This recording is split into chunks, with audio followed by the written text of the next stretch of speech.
Ini adalah episode ketiga. Pada 2 episode sebelumnya, kita sudah menjawab 3 dari 10 argumen yang selama ini membuat kita yakin bahwa bumi berbentuk bola. Pada episode ini, kita akan membahas topik nomor 4 dan 5, yaitu soal teori bumi mengelilingi matahari dan gravitasi Newton yang merupakan landasan dari seluruh dogma sains modern. Kita mulai dengan topik keempat, tentang persepsi bahwa Galileo membuktikan teori heliosentrik atau bumi mengelilingi matahari. Manusia sudah ribuan tahun mengamati alam semesta. Apa yang mereka lihat adalah sama dengan apa yang kita lihat saat ini jika otak kita tidak dijejali dengan berbagai propaganda sebelumnya.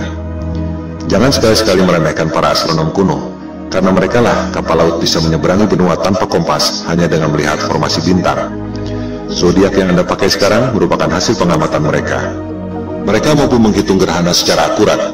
Jika Anda melihat situs resmi NASA, perhitungan astronom kuno masih digunakan sampai sekarang. Mereka mampu menghitung pergerakan bintang selama 25.000 tahun yang disebut sebagai The Great Platonic Year. NASA pun masih menggunakannya sampai sekarang. Jika kita melihat langit, kondisinya persis seperti di planetarium, bahwa kita dan bumi ini diam. Bintang-bintang berputar mengelilingi kita pada langit yang berbentuk kubah. Semua bintang berputar, kecuali satu yang posisinya tak pernah berubah, yakni bintang utara atau North Star. Para astronom kuno memandang bahwa bintang utara terletak pada titik puncak yang merupakan poros kubah. Itu sebabnya bintang utara posisinya tetap, dan bintang-bintang lain posisinya berputar. Kondisi bumi datar dengan langit berbentuk kubah merupakan kosmologi yang umum pada agama-agama besar di dunia.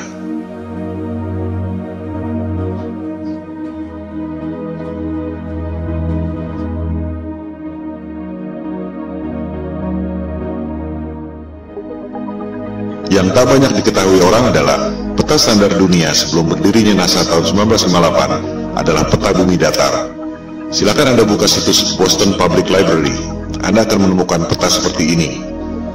Judulnya, Peta Standar Dunia yang Baru. Ciri-ciri peta bumi datar ialah pusat lingkaran adalah kutub utara. Oleh sebab itulah jarum kompas selalu menunjuk arah utara, yaitu ke pusat lingkaran bumi. Posisinya persis di bawah bintang utara tempat semua bintang berputar, seperti yang telah dijelaskan tadi. Pulau-pulau dan benua-benua tersebar mengelilingi pusat lingkaran, yakni kutub utara. Sehingga, jika kita terbang dari barat ke timur, akan kembali ke tempat semula di barat, sesuai arah jarum kompas yang selalu menunjuk arah utara, yakni pusat lingkaran bumi. Bagian terluar adalah Antartika, tembok es yang mengelilingi bumi. Jika peta itu di zoom, tulisannya adalah lingkaran Antartika. Tak ada kutub selatan pada peta bumi datar. Antartika bukan benua, melainkan tembok es yang mengelilingi bumi.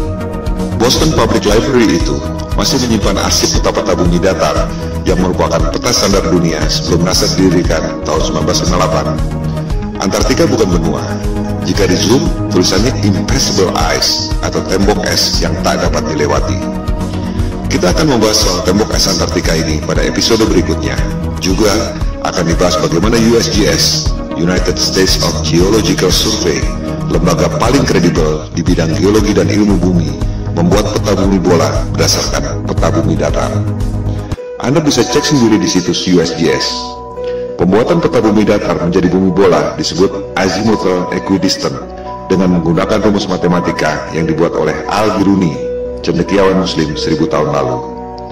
USGS menerangkan bahwa peta bumi datar merupakan dasar yang akurat untuk membuat peta atlas nasional Amerika Serikat untuk mengukur jarak penerbangan dan menentukan arah antena. Bahkan, disebut pula bahwa peta bumi datar merupakan dasar pembuatan logo PBB tahun 1945. Inilah realitas peta dunia sebelum dibentuknya NASA tahun 1958. Silakan Anda perhatikan logo PBB. Kutub utara adanya di tengah lingkaran. Benua-benua mengelilingi pusat lingkaran. Tak ada kutub selatan alias Antartika di logo PBB. Yang ada ialah tembok es yang mengelilingi bumi datar. Anda pun bisa cek sendiri video resmi yang diterbitkan oleh Gedung Putih Amerika Serikat. Terlihat di situ ruang rahasia Presiden Kennedy yang menjabat sampai tahun 1963 menggunakan peta bumi datar di ruang kerja rahasianya. Kita akan membahas hal ini pada episode 4 setelah episode 3 ini. Kembali pada kosmologi bumi datar. Teori bumi pusat alam semesta ini disebut geosentrik, menjadi bagian dari sains sejak dipaparkan oleh ilmuwan Yunani kuno Ptolemy. Ia menghitung dengan rumus matematika secara cermat tentang pergerakan benda-benda langit mengelilingi bumi. Perhitungan Ptolemei sangat akurat, sampai sekarang masih sering dibuatkan model komputernya. Hasil pergerakan planet-planet mengelilingi bumi menghasilkan pola yang disebut geometri suci atau sacred geometry, the golden ratio. Ketika itu, manusia menempatkan scientia atau pengetahuan di bawah sapientia, divine wisdom. Demikian halnya dengan penerus Ptolemei, yakni cendekiawan Muslim Ibnu Sina. Ia mengemukakan tesis tentang langit ketujuh dan seterusnya sebagai lapisan kubah celestial atau kubah bumi itu. Dari pola pergerakan benda-benda langit seperti itu, kita tentu berpikir bahwa pasti ada kecerdasan ilahiyah, Tuhan yang Maha Kuasa, yang membuat ini semua. Bahwa ruh dan kecerdasan kita berasal dari atas, yaitu kecerdasan transendental. Hal itu yang tak diinginkan oleh sains modern yang mempropagandakan bahwa alam semesta terjadi secara acak atau random. Kecelakaan kosmik dalam galaksi mati yang tak bertuhan, di mana kecerdasan Anda berasal dari bawah, yaitu evolusi dari submolekul. Teori bumi mengelilingi matahari juga sudah ada sejak 2500 tahun lalu. Teori ini dikemukakan oleh penyembah dewa matahari, Martianus Capella. Sains barat menganggap teori bumi mengelilingi matahari dikemukakan oleh Copernicus, dilanjutkan oleh Galileo. Padahal, Copernicus dalam bukunya mengatakan bahwa ia sangat dipengaruhi oleh Martianus Capella, tokoh pagan alias musyrik penyembah dewa matahari yang hidup 2000 tahun sebelumnya. Kebanyakan orang berpikir bahwa Galileo membuktikan teori bumi mengelilingi matahari. Seolah Galileo dihukum oleh otoritas agama karena mengatakan kebenaran, bahwa agama adalah korup, saintis adalah pahlawan. Padahal yang terjadi justru sebaliknya. Silakan Anda cek buku The Genesis of Science yang sudah dirangkum pada Wikipedia. Otoritas agama memberi kesempatan pada Galileo untuk membuktikan teorinya. Justru Galileo yang gagal membuktikannya. Pembuktian saintifik yang gagal dilakukan oleh Galileo ini disebut stellar parallax, yang masih dilakukan orang sampai sekarang. Sederhananya seperti ini. Jika Anda berdiri di posisi A, melihat pucuk pohon C, akan terlihat bahwa pucuk pohon C itu seolah berada di depan tebing X. Jika Anda berdiri di posisi B, melihat pucuk pohon yang sama, akan terlihat bahwa pucuk pohon C itu seolah berada di depan tebing Y. Padahal sebenarnya pohon dan tebingnya tidak berubah. Yang berubah adalah posisi dan sudut pandang Anda. Analogi sederhana itu diterapkan pada sudut pandang kita lewat teleskop jika betul bumi berputar mengelilingi matahari dalam 12 bulan. Ketika bumi berada di posisi A, katakan pada bulan Januari, kita melalui teleskop akan melihat bintang C, posisinya ada di depan rasi bintang X. Setengah tahun kemudian, misalnya pada bulan Juli, kita melalui teleskop akan melihat bintang C, posisinya ada di depan rasi bintang Y. Sederhana bukan? Pengujian stellar parallax ini yang dilakukan oleh Galileo dengan menggunakan teleskop. Hasilnya gagal. Rasi bintang tidak berubah. Artinya, buminya diam, tidak berputar mengelilingi matahari. Hal ini yang tidak diajarkan di sekolah. Seolah-olah Galileo dihukum karena menyampaikan kebenaran. Padahal ia gagal membuktikan teorinya. Galileo marah dan menyerang Paus Urban VIII lewat buku Dialogue Concerning the Two Chief World Systems. Jadi, sebenarnya ia dihukum karena pemberontakan politik, bukan karena sains. Disinilah kebohongan sains modern dimulai. Teori bumi mengelilingi matahari diajarkan di sekolah-sekolah Eropa sejak abad ke-16, meski sebenarnya belum terbukti. Bahkan ketika itu belum ada teori gravitasi. Ini merupakan konsekuensi politik Eropa abad pencerahan yang ingin lepas dari otoritas agama. Percobaan stellar parallax ini terus dilakukan sampai berabad-abad kemudian. Terakhir dilakukan oleh NASA dan Harvard University. Silakan Anda cek, hasilnya ada di perpustakaan Harvard University. Seiring dengan kemajuan teleskop, dilaporkan bahwa terlihat posisi bintang memang berubah. Masalahnya, yang separuh bergerak ke kiri, yang separuh lagi bergerak ke kanan. Fenomena ini disebut negative parallax. Artinya apa? Artinya tak mungkin bumi mengelilingi matahari jika bintangnya bergerak berlawanan arah. Artinya, buminya diam, posisi bintang-bintangnya yang berubah. Separuh ke kiri, separuh ke kanan. Ini hanya mungkin terjadi jika kubah celestialnya, alias langitnya, ada berlapis. Seperti yang dikemukakan oleh Ibnu Sina tadi. Kesimpulannya, persepsi bahwa Galileo membuktikan teori bumi mengelilingi matahari adalah salah besar. Pertama, Galileo gagal membuktikan teorinya, di mana rasi bintang atau stellar parallax tidak berubah. Kedua, sampai zaman modern pun, NASA dan Harvard University tak berhasil membuktikan stellar parallax. Yang ada justru negative parallax, separuh rasi ke kiri, separuh rasi ke kanan. Dengan demikian, terbukti bahwa teori bumi mengelilingi matahari yang dikemukakan oleh Copernicus dan Galileo yang diajarkan di sekolah-sekolah seluruh dunia dan merupakan indoktrinasi ke otak kita semua adalah kebohongan sains modern.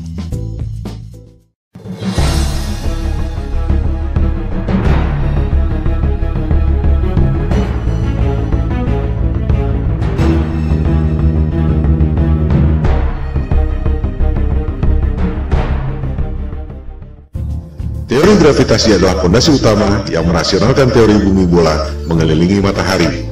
Kita tidak jatuh meski posisi kepala kita di bawah dan kaki kita di atas karena gravitasi. Kita tidak terlempar meski bumi berputar mengelilingi matahari karena ada gravitasi. Tapi, bisakah Anda menjawab mengapa air laut bisa nempel seperti kena power glue sementara balon gas bisa terbang? Bisakah Anda menjawab apa yang membuat matahari punya gravitasi sehingga mampu menarik planet-planet mengelilinginya? Kalau Anda bisa menjawab, silakan ajukan ke Komite Nobel. Sebab Einstein pun sudah berusaha menjawabnya dengan teori relativitas dan ia tak dapat hadiah Nobel untuk itu. Kebanyakan orang tak menyadari bahwa gravitasi Newton dan juga relativitas Einstein adalah teori, bukan fakta. Mari kita buktikan. Newton mengemukakan teori gravitasi tahun 1678 untuk merasionalkan teori bumi mengelilingi matahari yang terakhir dikemukakan oleh Galileo tahun 1615. Ketika itu, orang baru tahu ada medan magnet bumi lewat buku yang ditulis oleh William Gilbert berjudul The Magnet. Yang dimaksud The Magnet di sini adalah medan magnet bumi yang membuat jarum kompas selalu menunjuk ke arah utara. Gilbert mengatakan bahwa bumi ini seperti medan magnet raksasa. Lewat legenda apel jatuh ke kepala Newton, ia berasumsi dan berteori bahwa benda jatuh karena gaya tarik bumi. Persis seperti medan magnet membuat jarum kompas menunjuk arah utara. Padahal, jika kita ganti jarum kompas dengan kayu, maka medan magnet bumi tak dapat menariknya. Dari situ, untuk mendukung teori bumi mengelilingi matahari, Newton berasumsi dan berteori bahwa planet-planet mengelilingi matahari karena gravitasi. Ia pun membuat rumus gravitasi yang terkenal itu. Rumusnya memang benar, menghitung massa dua buah benda, jarak, dan gayanya. Tapi itu tidak membuktikan bahwa bumi punya gaya tarik. Silakan Anda cek, Newton tak dapat membuktikan mengapa apel jatuh ke kepalanya secara vertikal, tapi bumi terkena gravitasi matahari, berputar keliling-keliling, tak ada habisnya. Sebuah fenomena bisa dijelaskan lewat penjelasan saintifik yang berbeda. Mari kita ambil beberapa contoh. 1. Fenomena elektron berputar mengelilingi inti atom. Apa penyebabnya? Newton akan menjawab gravitasi, persis seperti bumi mengelilingi matahari. Betul? Jelas salah. Niels Bohr, ilmuwan penemu kuantum leap dalam atom, mengatakan bahwa itu disebabkan oleh elektromagnetik, bukan gravitasi. Tak ada gravitasi pada atom. Rumus gravitasi Newton sama sekali tak bisa diterapkan untuk menghitung pergerakan atom. Di sini letak inti masalahnya. Ketika Newton hidup, ia tak tahu ada elektromagnetik. Oleh sebab itu ia berasumsi bahwa planet mengelilingi matahari karena gravitasi. Contoh kedua, fenomena matahari dan bulan berjalan pada porosnya. Apa penyebabnya? Newton akan menjawab gravitasi. Memang itu tujuan ia mengemukakan teori gravitasi. Nikola Tesla akan menjawab elektromagnetik. Persis seperti elektron berputar mengelilingi inti atom, suatu hal yang belum diketahui Newton selama hidupnya. Tesla dapat menciptakan semua temuan-temuan yang dahsyat itu yang telah dipaparkan pada episode sebelumnya karena menganggap bumi ini bukan planet yang mengelilingi matahari. Bumi adalah pusat alam semesta yang memiliki energi dahsyat, termasuk menggerakkan matahari, bulan, dan bintang-bintang pada kubah celestial. Ia pun mengatakan matahari dan bulan digerakkan secara wireless oleh medan elektromagnetik yang ada di ether. Lebih jauh lagi, ia mengatakan bahwa kubah bumi atau kubah celestial itu terangkat karena medan elektromagnetik. The only force you need to counter is the electromagnetic force, not gravity. Kata-katanya adalah the only force. Bahasa terangnya, gravitasi adalah ilusi. Tesla pun mengatakan bahwa bintang-bintang menempel pada kubah celestial atau the firmament, bahasa Alkitab Taurat, terjemahan King James. Contoh kasus ketiga, fenomena besi tenggelam dan gabus terapung di air. Apa penyebabnya? Newton akan menjawab gravitasi. Besi tenggelam karena ditarik oleh gaya tarik bumi. Archimedes akan menjawab berat jenis. Besi tenggelam karena berat jenisnya lebih besar dari berat jenis mediumnya, yaitu air. Gabus terapung karena berat jenisnya lebih kecil dari berat jenis mediumnya, yaitu air. Kita lihat, sebuah fenomena bisa dijelaskan dengan paradigma sains yang berbeda. Contoh kasus keempat, fenomena balon helium terbang di udara. Newton dengan paradigma gravitasinya mungkin terpaksa menjawab anti-gravity. Archimedes akan menjawab dengan hal yang sama, berat jenis. Balon helium terbang karena berat jenisnya lebih kecil dari berat jenis mediumnya, yaitu udara. As simple as that. Coba kita simak baik-baik foto ini. Air laut bisa nempel tanpa ada setetes pun yang tumpah. Sementara, kalau kita goyangkan gelas ke atas, air pasti muncrat ke atas sebelum jatuh ke bawah. Padahal, tenaga kita tidak sebesar tenaga samudra. Karena sudah diindoktrinasi sejak kecil dan menganggap bumi bola adalah fakta, kebanyakan orang akan mengatakan bahwa air laut tidak tumpah dan kita tidak merasa bahwa kaki kita ada di atas karena ada atmosfer yang terkena gravitasi. Contohnya adalah gambar ini. Betul? Salah. Itu adalah gambar imajiner tentang medan magnet bumi.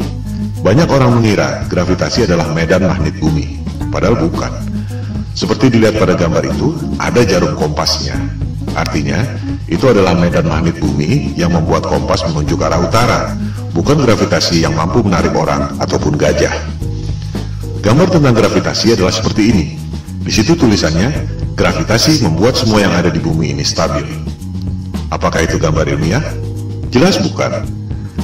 Kita juga bisa membuat gambar bumi berbentuk kotak, atau bisa juga kita bikin bumi berbentuk trapesium dengan klaim yang sama. Itu semua adalah gambar imajiner. Coba kita perhatikan gambar ilustrasi gravitasi bumi itu. Apa yang janggal? Kita bandingkan dengan gambar medan magnetik bumi sebelumnya. Di gambar kanan itu, kita lihat ada kutub positif, ada kutub negatif. Ada gaya tarik dan ada gaya tolak. Sama seperti gambar besi magnet, ada gaya tarik, ada gaya tolak. Ini adalah hukum kekekalan energi. Energi tak dapat diciptakan dan tak dapat dimusnahkan, hanya bisa berubah bentuk. Contohnya, orang niup balon. Jika balonnya mengembang, pasti paru-paru yang niup itu mengempis. Tak mungkin ada balon mengembang terus jika tak ada energi lain yang mengempis. Inilah hukum kekekalan energi. Nah, itu teori gravitasi. Ada gaya tarik bumi, tapi tak ada gaya tolak. Di mana logikanya? Ini bertentangan dengan hukum kekekalan energi. Sekali lagi, gambar-gambar pendidikan yang canggih-canggih itu adalah gambar imajiner. Tergantung asumsi orang yang membuatnya. Bukan berarti bahwa itu fakta. Newton tak dapat menjelaskan mengapa bumi bisa punya gaya tarik. Yang bisa menjawab itu adalah Einstein, tahun 1905. Dia bilang, gravitasi terjadi karena massa yang besar, seperti bulan, bumi, matahari, membuat ruang dan waktu melengkung. Wow, sungguh ide yang brilian yang tak terpikirkan dalam imajinasi saintis manapun di dunia. Itu yang membuat Einstein seorang jenius yang lain dari yang lain, sebuah teori yang sangat indah. Pertanyaannya, apakah teori itu betul? Itu cuma teori yang ada dalam tulisan dan gambar, tak pernah ada di alam nyata. Contohnya ini. Orang mencoba menjelaskan teori relativitas Einstein, bagaimana ruang dan waktu melengkung, menciptakan gravitasi yang membuat planet-planet mengelilingi matahari.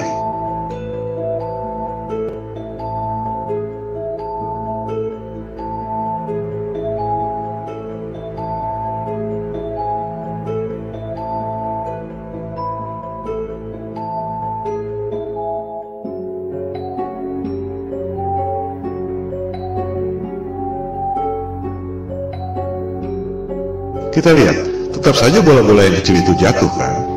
Tak mungkin ada benda berputar-putar terus selama ribuan tahun.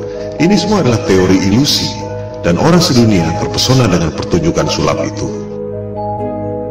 I hate to say this, but there's no such thing as the force of gravity. Well, I wish I didn't know that. Sorry, say that again, Marcus. There's no such thing as the force of gravity. Well, explain that. I can explain it with some maggots. That's why it took Einstein to realise, it took a genius to realise that there is no force, but all that's happening is the Earth is moving in a straight line, but of course a straight line, or the shortest distance between 2 points, in a kind of curved thing like this, is a circle. It's a circle. Sort of like using psychedelic drugs, say. Gravitasi adalah ilusi, yang nyata adalah elektromagnetik dan berat jenis. Mari kita buktikan.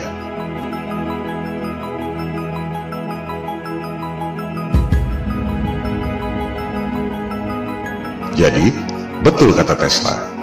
Satu-satunya gaya yang harus kita hadapi adalah elektromagnetik, bukan gravitasi. Elektromagnetik bisa kita buktikan lewat benda-benda nyata, bukan cuma gambar-gambar konsep imajiner seperti gravitasi. Huge alternating electric current. On top is a 1 kilogram aluminium plate. So we hear this noise. What's that noise? It's the vibration of the plate because it's vibrating at 2 times the frequency of this type of this one.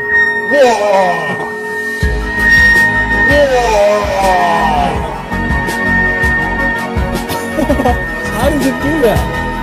To find out, I've come to the place where it all started, the Royal Institution in London. Ini semua bermula dari abad pencerahan Eropa, di mana kelompok Freemason atau penyembah iblis yang kebanyakan adalah para intelektual, raja-raja, bangsawan, dan aristokrat ingin menggantikan peran agama dan ketuhanan untuk menguasai umat manusia di dunia. Mereka tidak melakukannya dengan tentara seperti Genghis Khan atau Alexander yang Agung. Kaum Freemason melakukannya lewat intelektual, propaganda, dan mind control. Bermula dari teori bumi mengelilingi matahari. Supaya kelihatan masuk akal, dibuatlah teori gravitasi. Padahal benda jatuh ke bumi karena berat jenis, dan benda bisa berputar-putar dalam orbit karena elektromagnetik. Untuk membuktikan bahwa gravitasi itu nyata, Einstein membuat teori relativitas. Ruang dan waktu melengkung dan membuat gravitasi. Padahal, kalau konsep itu dibuktikan lewat benda, terbukti bahwa benda-benda yang kecil-kecil itu pasti jatuh juga ke benda yang besar. Supaya kelihatan rasional, dibuatlah asumsi baru. Ada kekuatan maha dahsyat yang membuat benda itu berputar-putar, yaitu Big Bang. Apakah Big Bang itu fakta? Jelas bukan. Itu adalah teori. Bahkan di kalangan mereka sendiri pun, Einstein misalnya, tak percaya dengan Big Bang. Ia berpikir bahwa alam semesta ini steady state, tak ada awal, tak ada akhir. Big Bang dan gravitasi adalah Tuhan palsu sains modern. Semua pertanyaan yang tak terjawab dilemparkan pada dua hal itu. Media-media dan dunia pendidikan mempropagandakan teori Big Bang seolah fakta, lengkap dengan gambar-gambar canggih yang sebenarnya cuma imajiner. Berikut usia alam semesta 14 miliar tahun yang sebenarnya cuma perhitungan matematika berdasarkan asumsi. Oleh sebab itulah Tesla mengatakan, para saintis ini hanya menghitung matematika dari rumus ke rumus, dan akhirnya menciptakan struktur yang tak ada hubungannya dengan realitas. Model alam semesta berdasarkan asumsi matematika itu, jika asumsi dasarnya salah, maka semuanya runtuh. Gravitasi adalah ilusi, yang nyata ialah elektromagnetik dan berat jenis. Oleh sebab itulah, Goethe, intelektual terkenal dari Jerman, mengatakan bahwa gravitasi Newton itu adalah mistisisme sains. Newton menipu diri sendiri. Saya mengutuknya. Itu adalah kosmologi orang gila, kata Goethe. Dengan demikian, kita tutup argumen kelima yang membuat kita sebelumnya yakin bahwa bumi ini berbentuk bola. Gravitasi Newton adalah teori, ilusi, konsep imajiner berupa gambar-gambar yang tak pernah bisa dibuktikan lewat benda. Gravitasi dan juga Big Bang adalah Tuhan palsu yang merupakan pondasi utama kebohongan sains modern.